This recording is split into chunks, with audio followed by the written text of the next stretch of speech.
Hello and welcome to the Mental Health Hotline. If you are obsessive-compulsive, press 1 repeatedly. If you are codependent, ask someone to press 2 for you. If you have multiple personalities, press 3, 4, 5, and 6. If you are paranoid, we know what you are and what you want. Stay on the line and we'll trace your call. If you're delusional, press 7 and your call will be transferred to the mothership. If you are schizophrenic, listen carefully and a small voice will tell you which number to press. If you are depressive, it doesn't matter which number you press, no one will answer you. If you are dyslexic, press 69696969.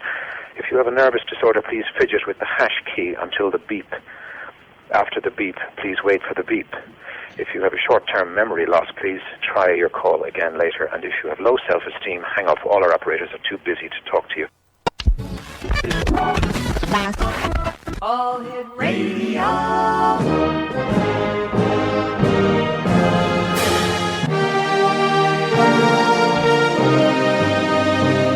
Welcome to the X Zone, a place where fact is fiction and fiction is reality.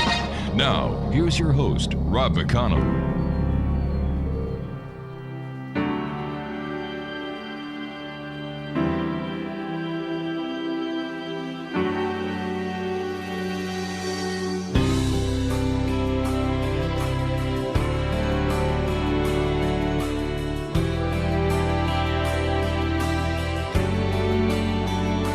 Said I was in my early 40s with a lot of life before me when a moment came that stopped me on a dime.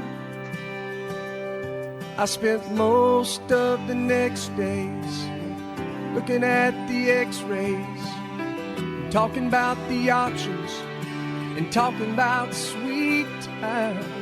I asked him when it sank in that this might really be the real end. How's it hit you when you get that kind of news? Man, what you do? And he said, I went skydiving,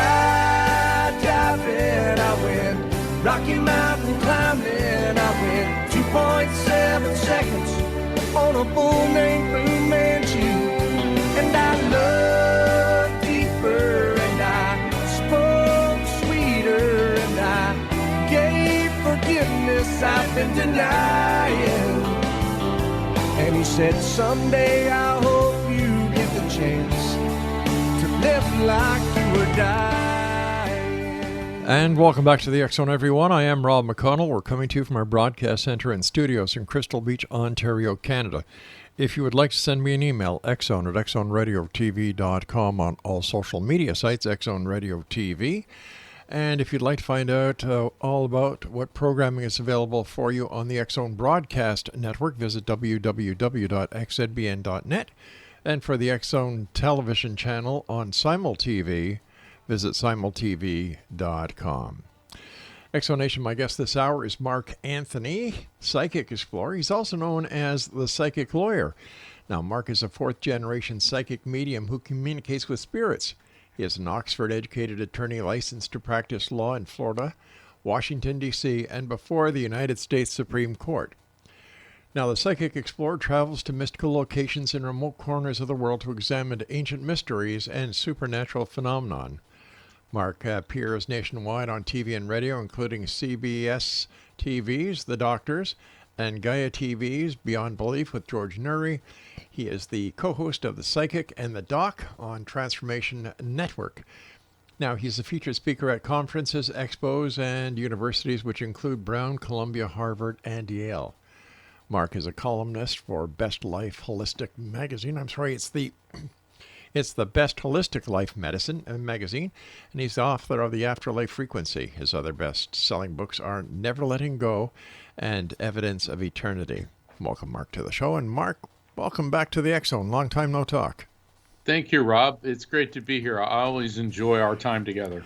Tell me, Mark, since you and I last talked, I think it's, over nearly 2 years ago, just before COVID hit. It was just at the dawn of the COVID pandemic, because I remember that was our last show, because at that time, we were all so uncertain about everything. Yeah. And I remember that the X Zone studios had to be closed down because they were disinfecting it. And this was before we had any vaccines or really any defense. So, yeah, it's been almost 2 years, Rob. My goodness. And And how have you been? What's new with you over these past 2 years?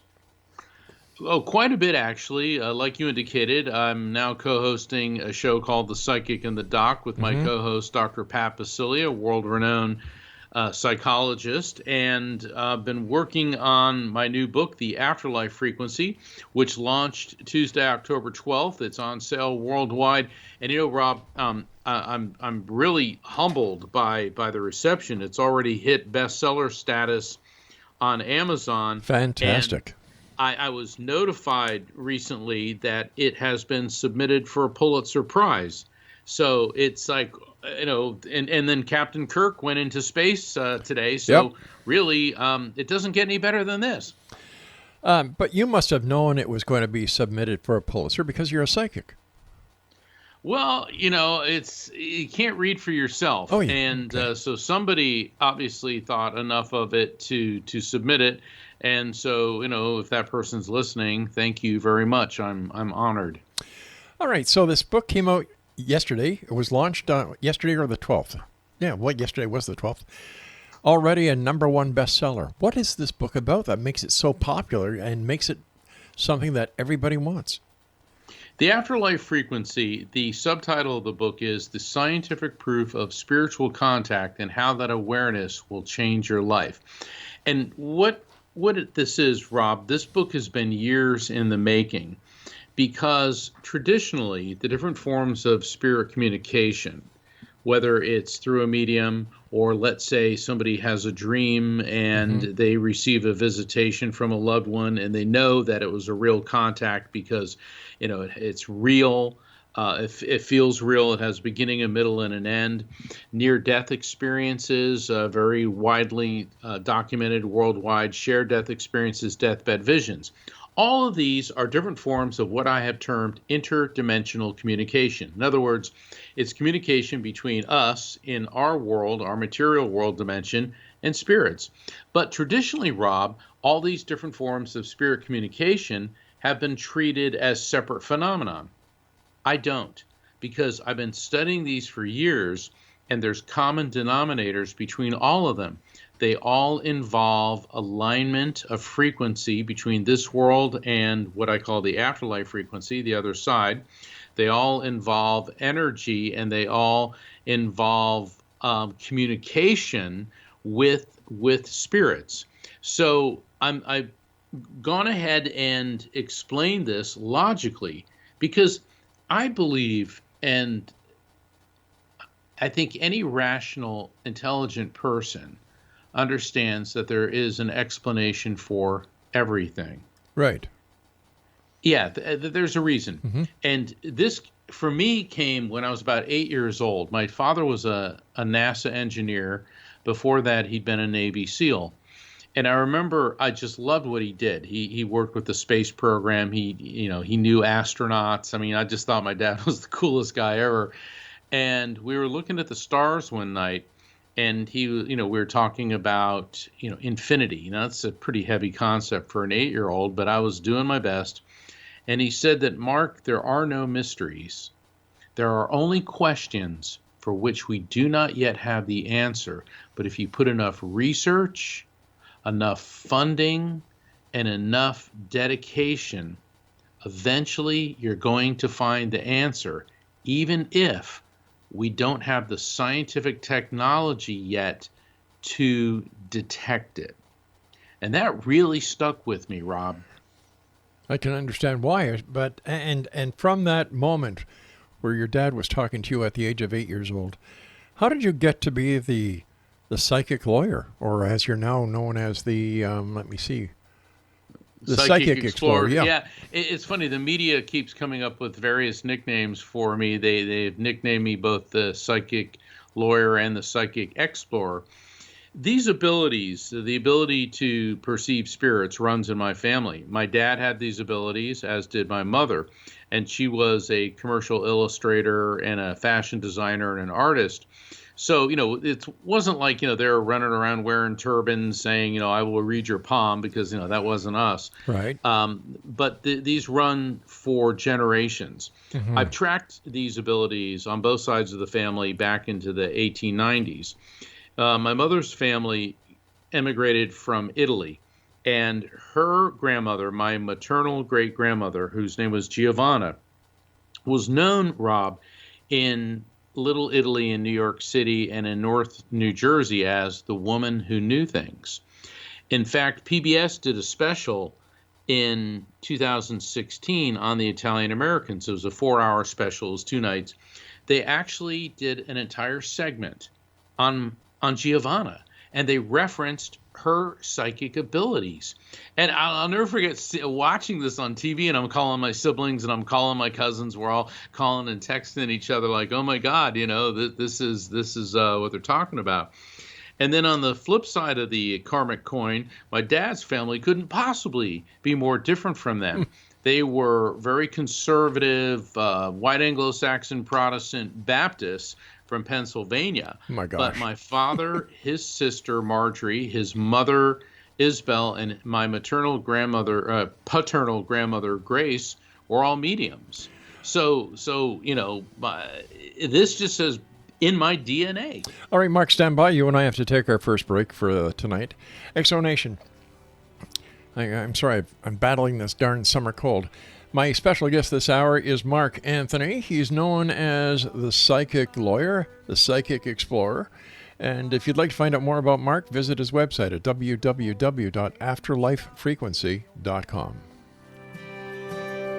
I spent most of the next days looking at the x-rays, talking about the options, and talking about sweet time. I asked him when it sank in that this might really be the real end. How's it hit you when you get that kind of news? Man, what'd you do?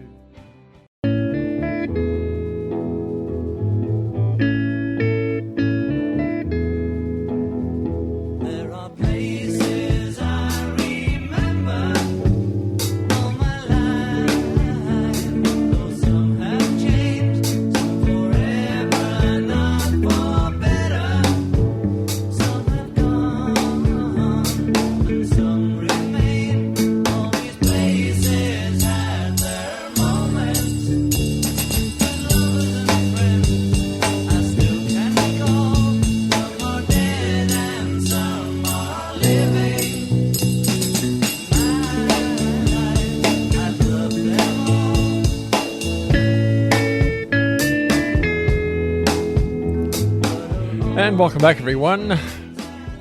Mark Anthony is my special guest this hour. He is known as JD, the Psychic Explorer. He's also known as the Psychic Lawyer, the Psychic Explorer. Wow. How do you keep your name straight, my friend?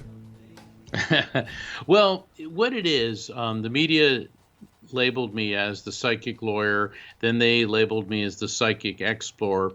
And so, I had a meeting with my manager and my publicist and one of my producers. And so we decided to combine everything, Mark Anthony, JD, Psychic Explorer, because JD is Juris Doctorate, which is my law degree. So we tried to put that all together. And certainly, growing up as a medium with psychic parents, my childhood was unconventional, to say the least.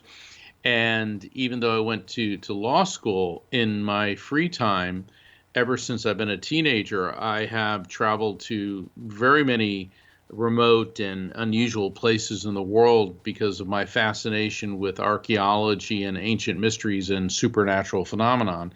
So all of this goes into my latest book, The Afterlife Frequency, because I'm explaining various forms of spirit communication and also the historical basis. For example, Rob, a near-death experience. Mm-hmm. People think of that as, sort of a recent phenomenon, but they've been documented for thousands of years. And actually, in ancient Greece, Plato wrote in his Republic, he calls it the story of and there was a Greek warrior, E-R, and he is killed in battle, and then his body's put on a funeral pyre, and just as they're about to light the funeral pyre, because that's what the ancient Greeks did, they would burn their warriors' bodies, he comes back to life. And he begins to tell everyone about going into this light and encountering deceased loved ones. And he actually makes references to reincarnation and all these other things that were not part of the ancient Greek religion. And so it is looked at that in many people, many of us who near-death researchers, we think that actually may have been Plato, that he may have been writing about his own experience. And then you have in the first book of Corinthians, the Apostle Paul writes that I know a man in Christ who was caught up in the third heaven. Whether it was in this world or the other world, I don't know, but God knows. And so this is looked at because in the Bible, there's 3 different levels to heaven. The first level is the sky, the second is the stars, the third is the realm of God. And so essentially, he's saying that there's a man who got caught up in the third heaven and then came back. And it is widely believed by near-death experience researchers that the Apostle Paul was writing of an account of a near-death experience. And I could go on and on and on about that. But in the last 50 years since Dr. Raymond Moody developed the term near-death experience, because before that, there was these resurrections, like Paul, like all these other people who died, then came back to life with these incredible stories of traveling through a tunnel into a white light, encountering deceased loved ones, encountering the divine power that you and I might call God. And nobody knew quite what to call it. So Dr. Moody referred to it and coined the phrase near-death experience. Because a full-blown death experience, you're not coming back, but in near-death, your vibrational frequency ascends from this world to touch the other side dimension, the afterlife frequency. So it's all very fascinating to be able to study this. And I have firsthand account of NDE, having had one myself when I was around 4 years old. And the other fascinating thing, as I discovered as I got older, that both of my parents had near-death experiences. My dad had 2 and my mother had 1. She died on an operating table. My dad, when he was 16, was in a car accident, really bad. And he said the next thing he knows, he's about 30, 40 feet, like hovering above it. And he sees all these people working on his body, and he feels this floating sensation. And he said, wow, I feel great. And he said, I must be dead. I feel so free. And he said this light appeared and said, it is not your time. You must go back. And so then 10 years, probably more than that, probably about 15 years later, after he was out of the Navy, he was a scuba diver. And so he was scuba diving off the coast of New Jersey, and he was at 150 feet deep in the water.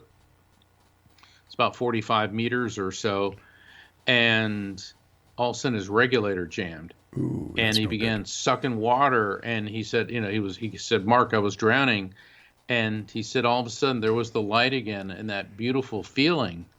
And he heard the voice, and the voice said, it's not your time, Earl. You have to go back.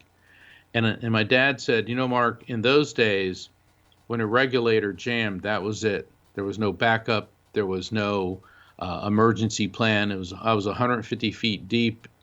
I should have died. He says, I don't know how. I don't know why. But that regulator started working, and I was able to breathe air. And then my mother died on an operating table, and she went into the light and encountered her father, her aunt, and Giovanna. And they too told her it was not her time to come back. So my entire life, I've been surrounded not only by people who see spirits, but also by people who have had near-death experiences. So I think that goes to why I'm so open to this and why I want to study it. And that's why I wrote a book about it, explaining this on the basis of science.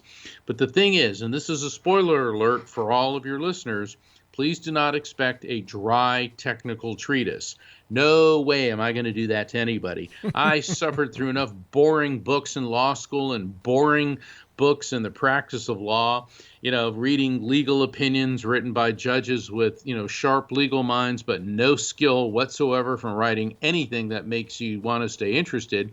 And I swore I would never do that to my readers. So I explain these scientific concepts in easy to understand language, and then illustrate them with stories, real life stories that either through my experiences or other people that I've encountered, to illustrate and explain the practical application of the scientific explanations that I present in the Afterlife Frequency. So Mark, when it comes to the frequency, is there a way to modify the frequency so that the frequency actually meets the paranormal frequency, for a lack of better words? There is. And the basis for understanding that is I developed the term the electromagnetic soul. And that explains what we really are, which is pure consciousness that is eternal electromagnetic energy. Let me give you a quick explanation of that. Neuroscience is the study of the human brain. Right. As we know that the brain has an electrical field, a quantum electrical field. Electricity is electromagnetic energy. So is light, so is gamma rays, X-rays, infrared, microwaves, radio waves. They're all different forms of electromagnetic energy. They all move at the speed of light. We know from the laws of physics that energy is neither created nor destroyed, only transferred from one form to another. In the realm of faith, every great belief system, whether it's Hinduism, Buddhism, Zoroastrianism, Christianity, Judaism, Islam, Native Americanism, you can go on and on and on. The belief is that the soul, who and what we are, our consciousness, pre-exists the body, comes into the body, and then when the body dies, leaves the body. And because it's pure energy, it's neither created nor destroyed, only transferred. So I developed this term, the electromagnetic soul, and it's already being accepted in the scientific community. The scientist who wrote the foreword to my book, Dr. Gary Schwartz, he called me up when he was endorsing the book, and he goes, "Mark, I love it." He said, I was working on a theory on this about 20 years ago, the electrical dynamical interface between the mind-body system. He goes, "You pegged it very concisely, electromagnetic soul, that's it. I'm using it. We're calling it the EMS." EMS, I love it. So I'm very, very honored that the science community has been very receptive to this book. All right, stand by, Mark. You and I have to take our news break at the bottom of the hour with the news. And Exo Nation, our very special guest this hour is Mark Anthony, JD, the Psychic Explorer. Visit his website at www.afterlifefrequency.com. Then Mark and I will return as we continue this investigation into the world of the paranormal and the science of parapsychology right here on the X Zone, coming to you around the world on the Talkstar Radio Network, Mutual Broadcast Network, X Zone Broadcast Network, and independent radio affiliates around the world.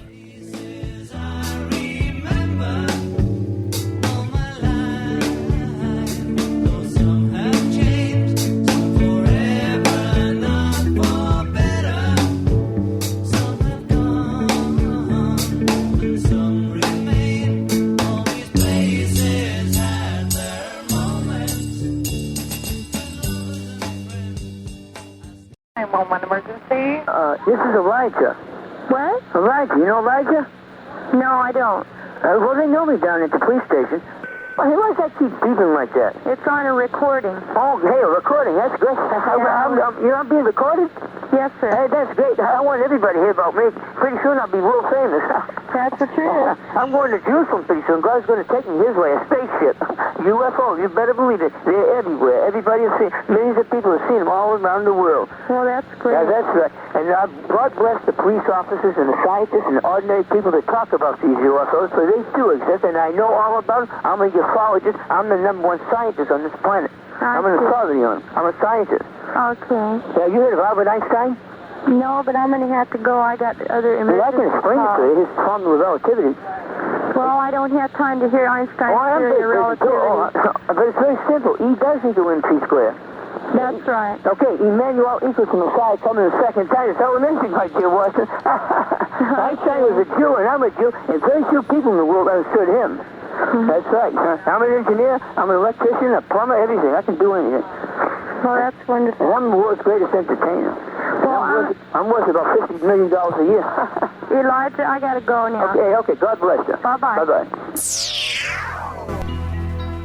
At the time of my life, no, I never felt like this before.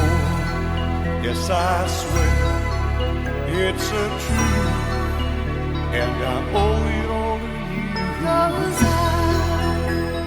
had the time of my life, and I owe it all to you.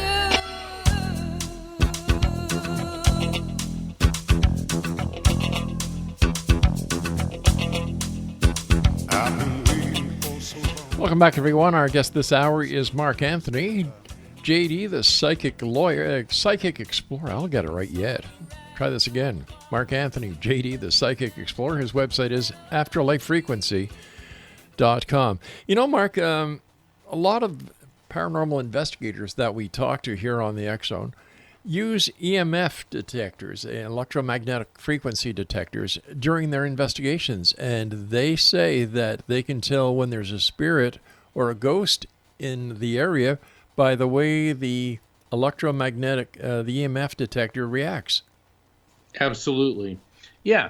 And that's also part of the reason that I developed the term the electromagnetic soul, because, Rob, when you look at all the paranormal investigation equipment, they all scan the EMF band. Some are infrared scanners. Some are EVP, electronic voice phenomenon. Then there's the spirit box, which scans radio waves, which are electromagnetic energy.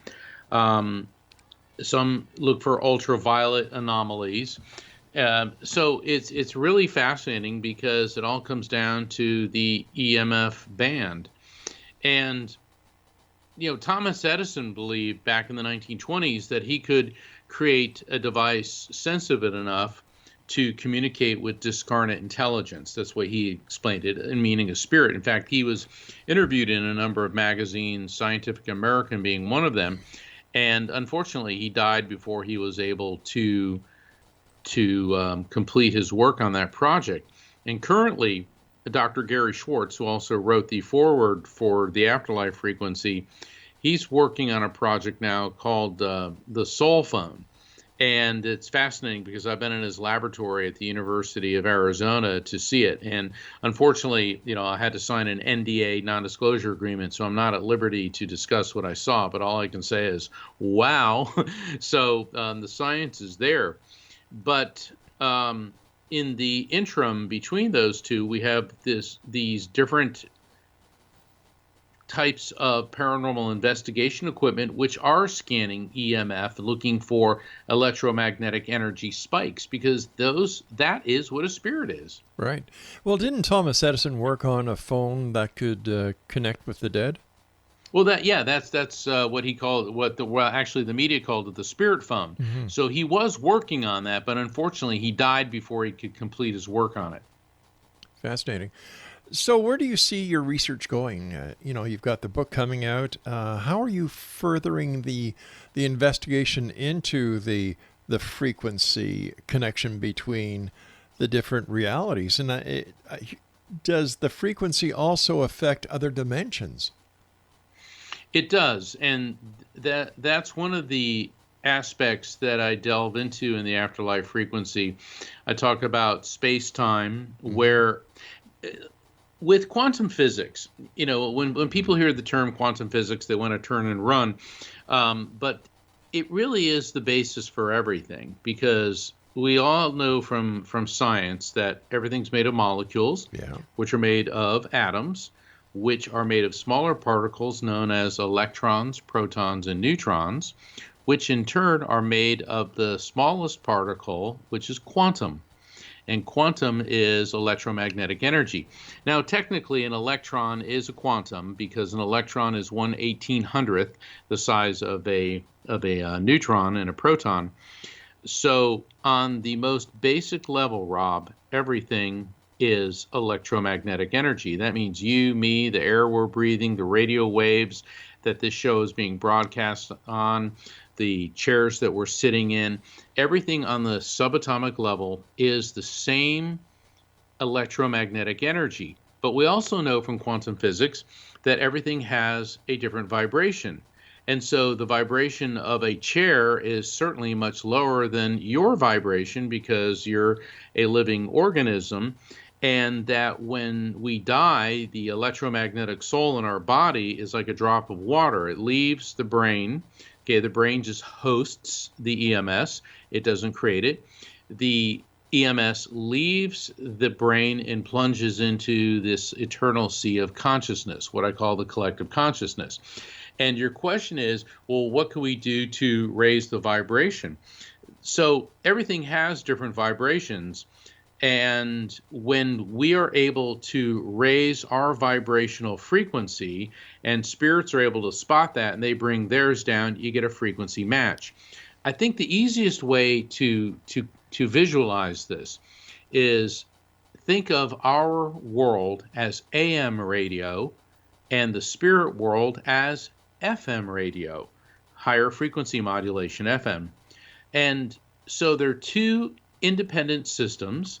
They both involve frequency, they both involve vibration, they both involve energy, and there are times when the frequencies between the two dimensions overlap and align, and that is when we engage in spirit communication, whether it's a near-death experience, shared death, deathbed vision, through a medium, or a visitation.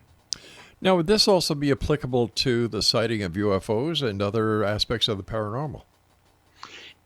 I believe that it does. I've interviewed, like I know you have, several UFO experts on my show. Mm-hmm. And I interviewed Dr. John Alexander. He was a colonel, U.S. military special forces, and he was head of the U.S. Army's UFO project. And it's really fascinating when he explained, he said that UFOs are more complicated than cancer.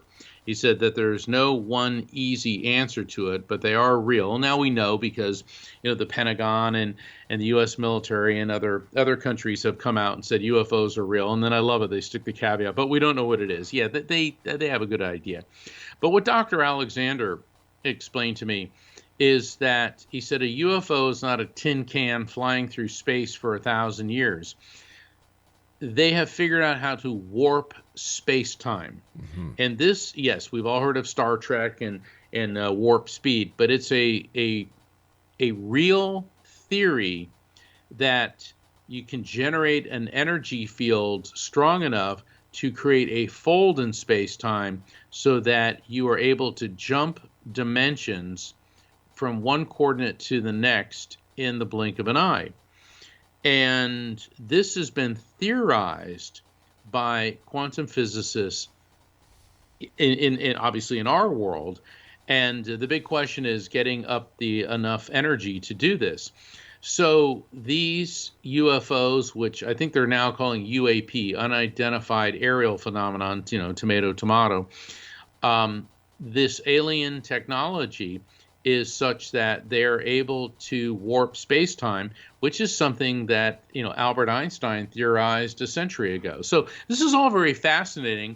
And dealing with spirits, they are an interdimensional being, but perhaps these UFOs are an interdimensional being, not necessarily spiritual, sure, but just in the fact that they're able to traverse these tremendous distances, not by violating the laws of physics, but by operating within the laws of physics. Now, Mark, as a medium, have you been able to communicate with the other side and try and work out an experiment where the other side would meet this side by matching frequencies? Well, that's what I do. That's why what I call mediumship is interdimensional communication. We have 5 different types of brain waves. We have gamma, which is ultra high frequency. That's like, when you're cramming, working on a calculus problem.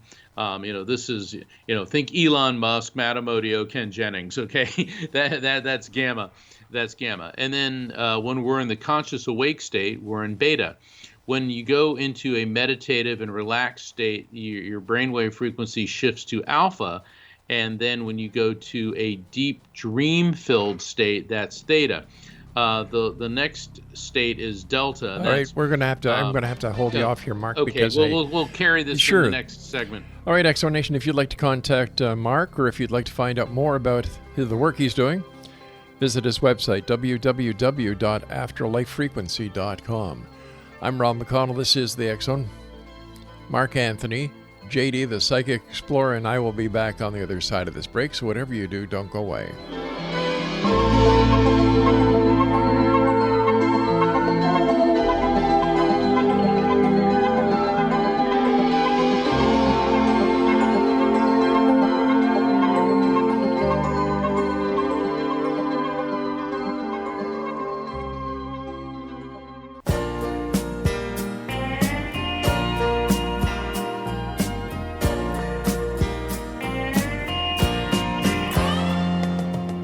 Sun goes down on a silky day.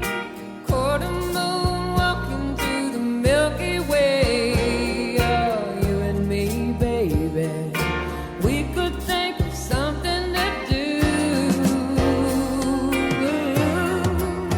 It's the right time of the night. The stars are winking above. It's the right time of the night, making love.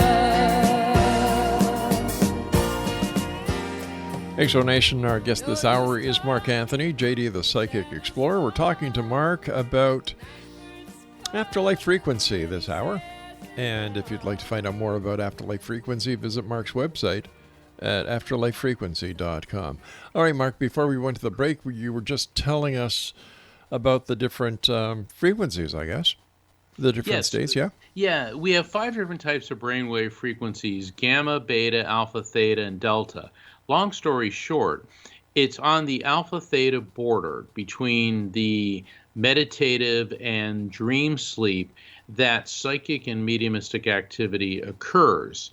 And spirits are able to spot this. And so that's why the most common form of spirit communication is in the dream state. And you know the difference between a dream and a visitation, because a visitation in the sleep state feels real. It has a beginning, a middle, and an end. And when you come out of it, you're convinced of its reality. And people don't have the social stigma of saying, I talked to my father in a dream, Right. that they would, if they walk into work and say, this morning when I was shaving, I saw my dad standing there in the door of the bathroom, my dad's spirit. Because for centuries, for thousands of years, dreams have been an accepted form of spirit communication. And so that is an alignment between our brainwave, our EMS, and the vibrational frequency of the afterlife frequency. And the thing is that for some reason, people like me can do this voluntarily and while we're in the conscious state, because normally to get to the alpha theta border, it takes a couple hours in the sleep state. And neuroscientists and people who study mediums, we're still not sure why that is, but we do know that the pineal gland in the brain controls our brainwave frequencies, regulates our ability to perceive light, controls our circadian rhythms, and that the pineal gland has both calcite and magnetite crystals in it. So in a sense, we have a radio station inside of our head, an electromagnetic field. So it all is about tuning into frequency. Yes, scientists are working on devices to communicate with spirits, but until then, we are the technology. We are the technology. That is, the example that you used about the crystal radio makes so much sense. Is it possible, Mark, that we've been looking for a complicated answer to the paranormal or the afterlife, and yet the answer has been in front of us all this time? That's a really good point, Rob. And you know, I'm interviewed a lot, and I've never had it put so succinctly. So kudos. That's great. Yeah, it has been in front of us the whole time. I mean, think about it. The first radio was a piece of quartz crystal with copper wire running low levels of electricity through it. And I'm still using it today. Yeah, there you go. Yeah. And that's what's going on inside of our brain. We have these, the very sophisticated pineal gland, which is mystified biologists and scientists for over a century now. People have been studying the pineal gland because it's a little bit bigger than a grain of rice, yet it does so many different complex functions. And it is what enables us to tune into these ultra high frequencies, which are the other side. All right. So where do we go from here? Where do we, what's the next step in the research, and how do we prove once and for all that it is a frequency thing, and that by matching frequencies, we can actually prove the existence of the paranormal? I think we're well on our way. We've got 50 plus years now under our belt of survival of consciousness, afterlife studies, near-death experience research. And the big criticism of a near-death experience is that it is a subjective experience. And also the skeptics say that, yeah, but when the pineal gland degrades, it produces a chemical called DMT, dimethyltryptamine, which is essentially a hallucination. And DMT can be synthesized, and when people are on a DMT trip, they have a sense that it's spiritual and it feels like you're floating. What it doesn't do is it doesn't take you on a journey through a tunnel into the light. It doesn't enable you to perceive spirits of people who have passed, and it doesn't give you veridical perception. Now, what I mean by that, veridical perception, is verifiable details that you could not possibly have known. For example, there was a woman in Japan, and she died on an operating table, and she was resuscitated. Her parents were there when she was revived, and she began to explain her near-death experience to her parents and to the surgeon and the medical staff. And she said, but it was so strange because I went into this light and I saw my sister, but that cannot be, for she is alive. And her parents broke down crying and said, well, you didn't know this, but your sister was killed in a car accident last night. Oh, my God. So if this is a byproduct of a dying brain, how would it be that the brain is perceiving something that wasn't in it? In other words, she didn't know her sister died, so why would she see the spirit of her sister in the light? And that's just one of thousands of examples that are proving that there is an existence beyond this one. We meaning those of us who are researching near-death experiences and consciousness, it's simply a matter of time before we develop the technology sophisticated enough to tune in directly to the afterlife frequency. What is this going to do once we establish beyond a shadow of a doubt that we can communicate with spirits and they can communicate through us, and that the afterlife is real? What is this going to do to religious philosophies around the world? I think it's going to modify them. A lot of people are resistant to this because people confuse God with religion. Religions, for the most part, were created by men for men to subjugate women and keep men in power, and they're developed during the Iron Age. Now, I know that sounds facetious, but, no, but it's let's true. get past that. Yeah. But it's true. Okay, it's true. Yeah. But the basic teachings of all religion are about peace, love, and understanding. It's when political leaders get hold of them and begin using them for moral justification for their objectives, then it turns into our way is the only way and your way is wrong. So, we'll invade your country and kill you because you don't believe in this. Right. Okay, I think that when we finally develop this technology, it's going to modify these religions to get back to peace, love, and understanding. And I, for one, maybe I'm an incurable optimist, but I think that it's going to bring a new enlightenment to this world to realize that we're just living in the material world for now, and that we'd better clean up our act here before it's too late. Well, maybe that's what the end of the world, the apocalypse, is really about. It's not the end of the physical world. It's the end of the old way of thinking and a rebirth of a new spiritual understanding where we can live all together in peace and harmony, not only on this side of the veil, but on the other side. Absolutely. And I think that being able to tune into the other side, we're going to see the futility of trying to conquer and control. Like at the beginning of the show, we were talking about, William Shatner, Captain Kirk going into space. And his comments when he came back and they opened the capsule and he was talking to Jeff Bezos, and he said that how fragile Earth looked, how thin the blue blanket around Earth looked, that it was a demarcation between life and death, and that Earth sustains life.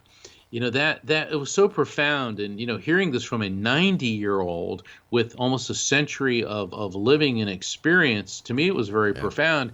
And I think that's the same type of impact that tuning into the other side is going to have. I mean, certainly it does for me on a personal level as a medium. But I think once this is something that can be shared globally, to where they're, look, we're not making this up, this is for real, I think that it's going to have a tremendous and a very positive impact on humanity. Mark, if anybody deserves a Pulitzer Prize, it's you, my friend. And as always, time goes by so fast when you're with us. Mark, take care of yourself. Keep the great work up, and I look forward to the next time you and I meet back here in the X Zone. So until then, be safe, and always keep your eyes to the sky and your heart to the light. Thank you, and many blessings. And everyone, I'm Mark Anthony, and you're listening to the X Zone. Take care of yourself, my friend. Exonation, our guest this hour has been Mark Anthony, JD, the Psychic Explorer. His website, www.afterlifefrequency.com. Makes a lot of sense. And like I said, if anybody deserves a Pulitzer Prize, it is this man. He's one of the hardest working people when it comes to researching the paranormal and anything associated with us in order to prove its existence. I'll be back on the other side of this commercial break as we continue here in the X Zone with yours truly, Rob McConnell, from our broadcast center and studios in Crystal Beach, Ontario, Canada. Closing time. One last call for